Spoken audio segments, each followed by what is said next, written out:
ನಮಸ್ಕಾರ ಎಲ್ಲರಿಗೂ. ಇವತ್ತು ನೋಡ್ರಿ ಈ ಬದ್ನಿಕಾಯಿ ದಿಢೀರ್ ಅಂತೇಳಿ ಹೆಂಗೆ ಮಾಡೋದು ಅಂಥೇಳಿ ನೋಡ್ಕೊಂಡು ಬನ್ನಿರಿ. ಭಾಳ ಈಸಿಯಾಗಿ ಸಿಂಪಲ್ಲಾದ ಪದಾರ್ಥಗಳನ್ನು ಹಾಕಿ ಮಾಡೋದನ್ನು ನೋಡ್ಕೊಂಡು ಬನ್ನಿರಿ. ಈಗ ಮೊದಲಿಗೆ ನೋಡ್ರಿ ಬದ್ನಿಕಾಯಿಗೆ ಹುರಿದಿದ್ದ ಶೇಂಗಾನ ತೊಗೋಬೇಕ್ರಿ, ಸಿಪ್ಪೆ ಸುಲಿದಿದ್ದು, ಕೊತ್ತಂಬರಿ, ಬೆಳ್ಳುಳ್ಳಿ, 1 ಉಳ್ಳಾಗಡ್ಡಿ, 1 ಟೊಮೆಟೊ, 2 ಬದ್ನಿಕಾಯಿದ್ದು ಮಾಡೋದನ್ನು ತೋರಿಸಾಕ್ತೀನಿ ರೀ ಇವತ್ತು.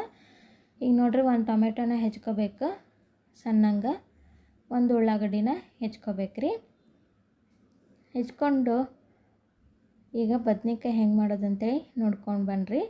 ಈ ಬದ್ನಿಕಾಯಿ ಮಾಡ್ಬೇಕಂತಂದ್ರೆ ಹುರಿದಿದ್ದ ಶೇಂಗಾನ ತೊಗೋಬೇಕು. ಒಂದು ಸ್ವಲ್ಪ ತೊಗೊಂಡಿದ್ದೀನಿ ರೀ. ಇಷ್ಟ ಶೇಂಗಾಕನ ಎಷ್ಟು ಕೊಂಡು ಗ್ರೇವಿ ಆಗುತ್ತೆ. ಈಗ ಈ ಶೇಂಗಾ ಸ್ವಲ್ಪ ಸಣ್ಣ ಆದಮೇಲೆ ಕೊತ್ತಂಬರಿ, ಸ್ವಲ್ಪ ಬೆಳ್ಳುಳ್ಳಿ ಹಾಕ್ಕೊಂಡು ಜಜ್ಕೋಬೇಕ್ರಿ. ಈಗ ಊರು ಸೈಡ್ ನೋಡ್ರಿ ಮಿಕ್ಸಿ ಜಾಸ್ತಿ ಯೂಸ್ ಮಾಡೋಂಗಿಲ್ಲ, ಕಲ್ಲೊಳಗನ ಕುಟ್ಟಿ ಮಾಡ್ತಾರೆ. ಮಿಕ್ಸರ್ ಜಾಸ್ತಿ ಯೂಸ್ ಮಾಡೋಂಗಿಲ್ಲ. ಈ ಕಲ್ಲೊಳಗೆ ಮಾಡಿದ್ದ ಅಡುಗೆನ ಭಾಳ ಟೇಸ್ಟ್ ಆಗುತ್ತೆ ನೋಡ್ರಿ. ಈಗ ಇದನ್ನೇನೈತಲ್ಲ ಸಣ್ಣಕ್ಕೆ ಜಜ್ಕೊಂಡಾದ್ಮೇಲೆ ಮಸಾಲಾನ ಈಗ 2 ಬದ್ನಿಕಾಯಿನ ಉದ್ದುದ್ದಾಗಿ ಹೆಚ್ಕೊಂಡು ಸ್ವಚ್ಛಂಗೆ ತೊಳ್ಕೊಂಬಿಡ್ಬೇಕ್ರಿ ಅವನ್ನ. ಆಮೇಲೆ ಈಗ ಒಂದು ಕಡಾಯಿಗೆ ಒಂದು ಸ್ವಲ್ಪ ಎಣ್ಣೆ ಹಾಕ್ಕೊಂಡು 1 ಉಳ್ಳಾಗಡ್ಡಿ, 1 ಟೊಮೆಟೊ ಹೆಚ್ಕೊಂಡಿದ್ವಲ್ರಿ, ಅದನ್ನು ಚೆಂದಂಗೆ ಫ್ರೈ ಮಾಡ್ಕೊಂಬಿಡೋಣ. ನನ್ನ ಚಾನಲ್ನ ಇನ್ನೂ ಯಾರಾದರೂ ಸಬ್ಸ್ಕ್ರೈಬ್ ಮಾಡಿಲ್ಲ ಅಂದ್ರೆ ಪ್ಲೀಸ್ ಸಬ್ಸ್ಕ್ರೈಬ್ ಮಾಡಿರಿ. ಈ ವಿಡಿಯೋ ಏನಾದರೂ ಇಷ್ಟವಾದ್ರೆ ಪ್ಲೀಸ್ ಒಂದು ಲೈಕ್ ಕೊಡೋದನ್ನು ಮರೆಯೋಕ್ಕೆ ಹೋಗ್ಬೇಡ್ರಿ.